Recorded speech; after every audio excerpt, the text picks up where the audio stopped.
Hello. Vanakkam. I'm a cell biologist trying to study ancient science using modern biological techniques. You may be laughing if I ask you how many of you are breathing. I certainly hope you all are. But do we really pay attention to how we breathe? Do we know how to regulate our breathing? Because regulated breathing has a lot of health benefits. There are so many ways to regulate breathing. Yogic breathing, or pranayamam, is just one of them. If you all could join me for one long humming, please sit up and take nice, deep breath. Fill your tummy, fill your chest, and hum.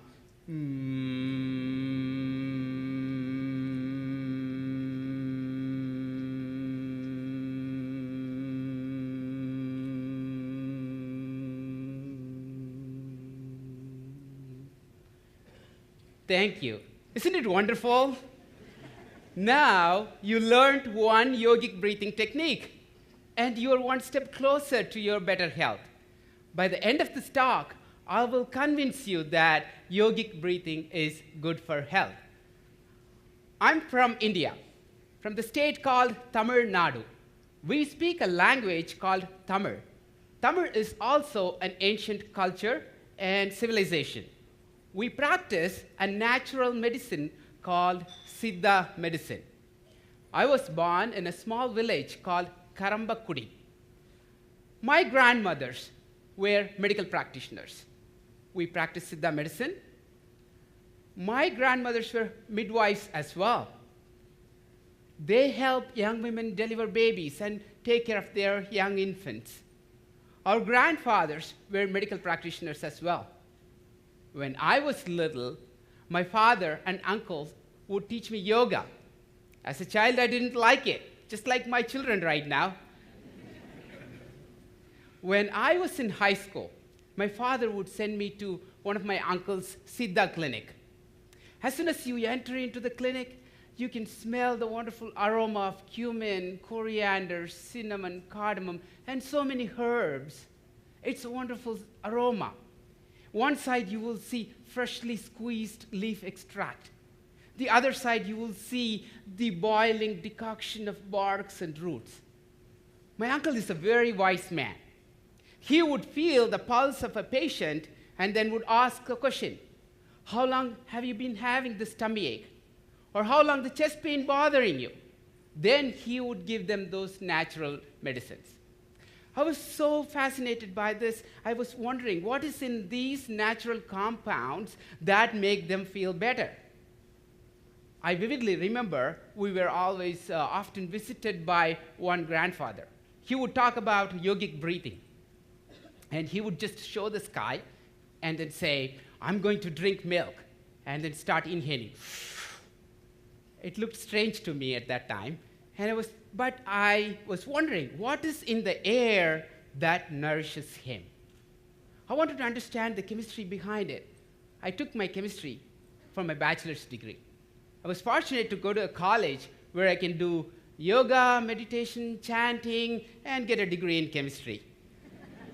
Later, I applied that chemistry into biological systems, did my master's and PhD in biochemistry, came to this country to do research in cell biology.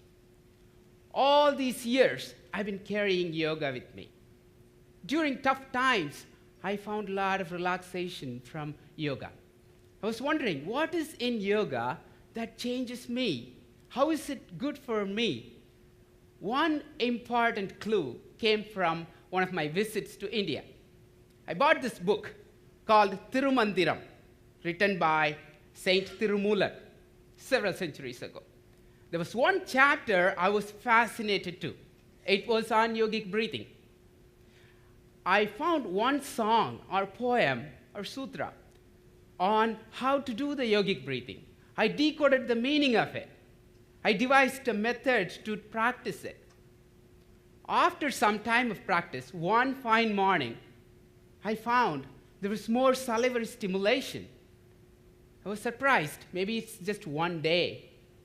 But every time I practiced, there was more salivary stimulation.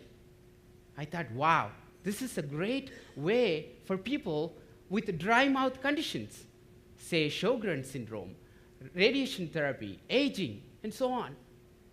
As a biochemist, I also know that saliva has so many compounds. It is not just a digestive fluid. It has proteins, hormones, growth factors, and so on. One of them was nerve growth factor. As the name says, it is a protein that helps the nerve cells, the neurons, to grow, survive, withstand stress, and live longer.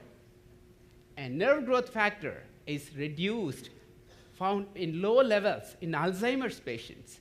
So nerve growth factor is administered as a therapeutic agent to those patients.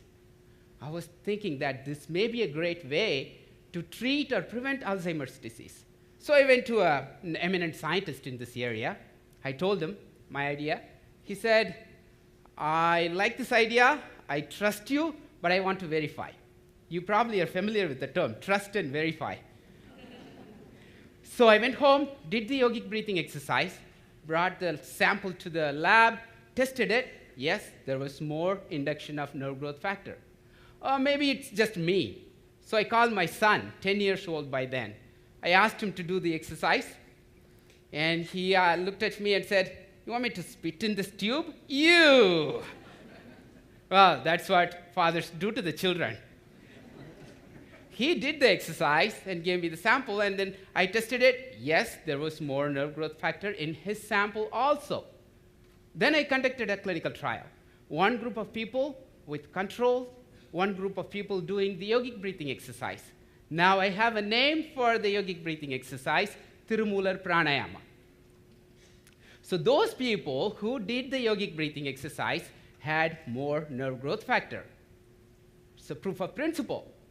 Not only nerve growth factor, we found later 22 different proteins, growth factors, hormones, and those are involved in various conditions, including cancer, immune response, stress, and pain. We are so thrilled by this finding. You may be wondering, what is there in the spit that is going to make me better, right? This is my proposal. So yogic breathing stimulates salivary secretion, and the saliva the compounds or the principles in the saliva, say nerve growth factor or several other factors in the saliva, can be transported to the central nervous system through specific transport mechanisms, or it can be absorbed into the bloodstream and available throughout the body, or it can just stay there in the oral cavity to help us fight germs. This is a fascinating idea that you can change your behavior, or you can practice something that will change the components and let you feel better physically and mentally. Now, I'm taking this to the community, to cancer patients, seniors, mental health patients, students, and even school children in India where yoga is not yet accessible. Remember, this is just one poem from the book which contains 3,000 poems. There's vast amount of literature which is not yet transcribed from palm leaf manuscripts, not yet translated into English. My goal is to make a bridge with that ancient wisdom. I want to end my story with one more message from Tirumandirum. By the way, this is me, my only picture from when I was little. Don't you like the bow tie? We all want to control our minds. But controlling mind is not easy. Mind is very elusive. As the Eastern philosophy puts it, mind is a monkey. It's not a normal monkey. It's a drunken monkey stung by a scorpion. It's crazy. We cannot control it. But Tirumular says there is an easy way. Mind cannot travel on its own. Mind needs a vehicle. Mind is using a horse. That horse is your breathing. So if you want to control the mind, the rider, you have to control the vehicle, the horse, the breathing. So, controlling the mind is possible by controlling the breathing. Therefore, whether you sing, chant, or hum, or practice sophisticated yogic breathing techniques, mind your breathing. It will improve your health. Thank you. Vanakkam.